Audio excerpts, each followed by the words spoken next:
Much like Liverpool back in 2018, Spurs are coming off the back of a Champions League final defeat and they need to invest. So with a few new signings and a few potential more on the way, how are they going to line up for next season? Here I'll be discussing Mauricio Pochettino's potential starting 11 for the 2019-20 campaign. So first off, when we start in between the sticks, where of course it's going to be Hugo Lloris. Now in the last few seasons, despite winning the World Cup with France, there have been question marks over the goalkeeper's ability, especially his kicking ability. With the ball at his feet, he's not exactly the best, and this is a big way in which Spurs play. Paulo Gazzaniga is probably better with the ball at his feet, but he's nowhere near the goalkeeper that Hugo Lloris is. The Frenchman's relationship with Mauricio Pochettino and the fact that he's club captain will definitely mean that he starts as number one. So into the defence, and this is where things get rather interesting within the transfer market. So for the right back spot, Spurs have sold Kieran Trippier, their number one right back. He's moved to Atletico Madrid, meaning they now have three options. Well, 2.5. First up is Serge Aurier. He's been good for Spurs when he played, but looks a little bit suspect defensively. Next up is Kyle Walker-Peters, who continues to do well when he gets the chance, but isn't a fully fledged first teamer just yet. And third, well, Mauricio Pochettino has said that Juan Foyth, normally the centre-back, can play at right-back as well. It doesn't seem like the best solution to play someone who can kind of play there in a full-time role, so I think Serge Aurier is going to get the nod. There were rumours that Dani Alves was going to be moving to North London, but given the fact he's going to want a ridiculously high wage, I don't see that one happening. So Serge Aurier gets the nod for me, but only just. Into the centre of defence, and there's one definite starter and one who may have to wait to see whether or not he leaves the club in this transfer window. Despite the fact that Toby Alderweireld has committed himself to the club and says that he wants to stay, he still does have a release clause, which means that clubs can come in and swoop for around £25 million. This of course does run out at the end of July, so Daniel Levy could up the price a little bit, but not too much because Alderweireld still does have only 1 year left on his Spurs contract, so he'll probably only go for around 40 million. Trust me, that's really good value for someone who's such a brilliant defender, despite the fact he's 30 years old. If he stays though, he is definitely a starter for Spurs, ahead of the likes of Davinson Sanchez, who is still growing into his role at the club after 2 very impressive seasons since joining from Ajax. Alongside Toby Alderweireld is his long-time partner in the defence, both at Ajax and at Tottenham, Jan Vertonghen. At 32 years old, you may think that he's getting towards the end of his career. Absolutely not. Not only was he one of the best defenders in the Premier League, but also in the Champions League last season, even providing 1 or 2 good performances at left wing back. He's such a classy act in the Spurs defence that there isn't a better defender at the club than the Belgian. Again, like mentioned earlier, Juan Foyth is also a good choice at centre-back, but he needs more game time to be considered a starter. I'm sure he'll get some action in the cup games and in the European matches. Behind all them as well, though, is Cameron Carter-Vickers, the American centre-back who's been shipped out on loan for the last 2 seasons, and it doesn't really look like he'll be staying much longer. But onto the left-back spot, and this is where the big debate begins. So much like with the right-back Kieran Trippier being sold, it looks like Danny Rose is also on his way out of the club. He didn't go with the team on their tour of the Far East for pre-season, and it looks like PSG are currently frontrunners for his signature. Despite giving 12 years of fantastic service and being one of the most passionate Spurs players, it looks like he's no longer in Pochettino's plans. Behind him is Ben Davies, the Welsh defender who's slowly become number one choice at Spurs and has signed a new 5-year deal. But all this means nothing if Spurs go ahead and bring in Ryan Sessegnon. Now I know what you're thinking. After a brilliant season in the Championship with Fulham, he had a pretty poor season in the Premier League. But under Mauricio Pochettino, I get the feeling that he could really develop into a top left back. After all, Danny Rose was an attacking left winger before being moved to left back earlier on in his career, and I see Sessegnon going along the same path. I don't actually think he'll be starting ahead of Ben Davies for the first few games, but overall, in the long run, if we're looking at Spurs' strongest team for next season, I would definitely put Sessegnon in there if he does eventually sign. So with a back four of Aurier, Alderweireld, Vertonghen and Ryan Sessegnon, this is a good time for you guys to smash that subscribe button, because we've got a hell of a load of players coming up and also a load of videos coming up on the Onefootball channel throughout the season and beyond. So I'm moving into the midfield now, and this is actually one of the points in my life where I'm very glad that I'm not the Spurs coach because of the ridiculous decision that Mauricio Pochettino has to make. It is going to be so difficult to pick a best starting 11, so we're just going to throw in 3 midfielders and you guys can have your say over you think who will start.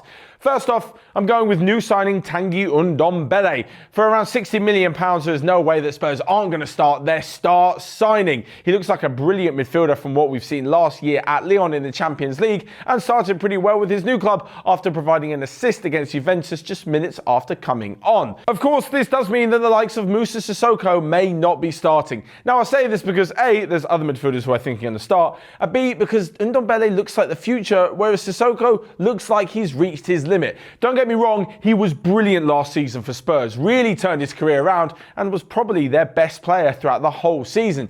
But in an ideal 11, I just can't see him starting, as harsh as that sounds. Don't get me wrong, throughout the season, I'm sure he'll still get plenty of game time, but Tanguy Ndombele will be the first to be the midfield powerhouse and the energetic box-to-box midfielder. Alongside him, there'll be Harry Winks. The England and Tottenham graduate provides fantastic control over the ball and really keeps the play moving. He's brilliant when carrying it forward and is an incisive passer. And again, alongside Ndombele, they've got the perfect mix of energy, box-to-box, all action, and passing, which can help serve the forward players.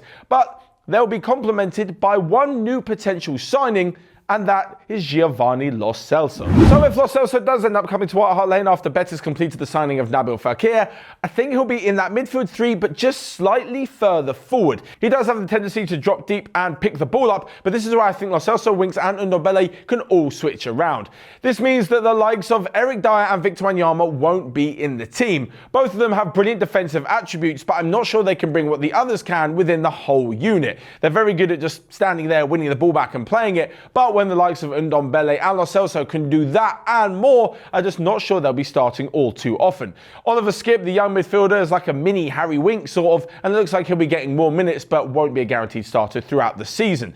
Moving into the attacking area and with Giovanni Lo Celso, well, it could mean that Eriksen is on his way out of the club. There have been rumours that Spurs want to keep both, but if they do, I just can't see how they're both going to fit in. I guess Eriksen or Lo Celso could fit in that role, and I'm just picking one of them. You guys, of course, can have your say right here. I'm going to leave a poll whether you think Eriksen or Lo Celso is the best for the attacking midfield option. For those of you who are wondering where Josh Onomah is going to fit in, well, he's not. He's been given a few chances at Spurs, but hasn't really shown too much visibility and could have been using a make-weight in the deal for Ryan Sessegnon. So there's our midfield three with Winks and Ndombele just sitting behind Giovanni Lo Celso. But in front of him is where the real action happens. This is where the goal scoring occurs. We're starting off with Dele Alli.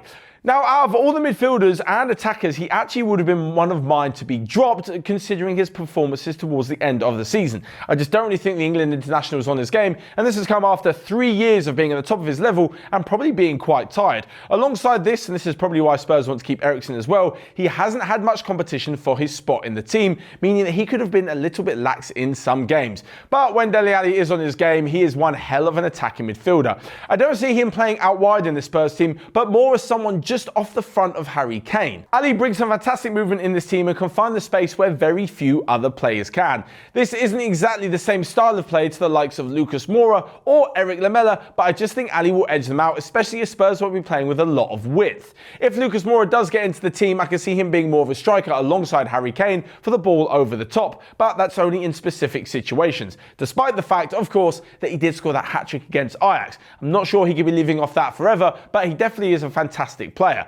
So with Dele Alli just behind Harry Kane on the other side, I'm going to go for Heung-min Son. The South Korean was in scintillating form last season and pretty much carried the Spurs team when Harry Kane was injured. His goals in the Champions League were of course vital in helping Spurs get to the final, where they eventually lost to Liverpool. He can play up front alongside Harry Kane in that Lucas Moura role, being the quick player around the England international, but he can also drop deeper, pick up the ball and start the runs from further back. I think with him and Ali in that attacking midfield area, they can all mix around quite a lot and pop up in different positions. So can Giovanni Lo Celso pushing a little bit forward.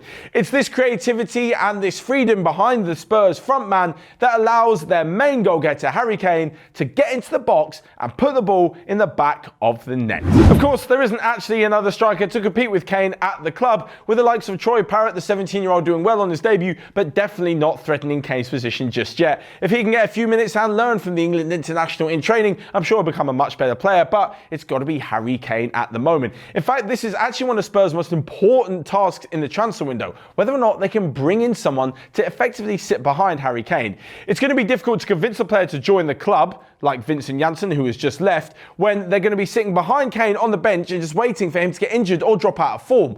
Plus, when things like that do happen, and then the replacement player comes in, like Lucas Moura did, scores a hat-trick, gets Spurs through to the Champions League final, as soon as Kane's fit, he goes straight back into the team again. So it's such a difficult position to buy for, and if you're buying a bench player, you don't want to spend 50 to 60 million pounds either. So with Son, Ali and Kane up top, where do you guys see Spurs finishing in the Premier League this season? Whilst you're down there, you can also smash the like button. But until next time, I will see you guys later.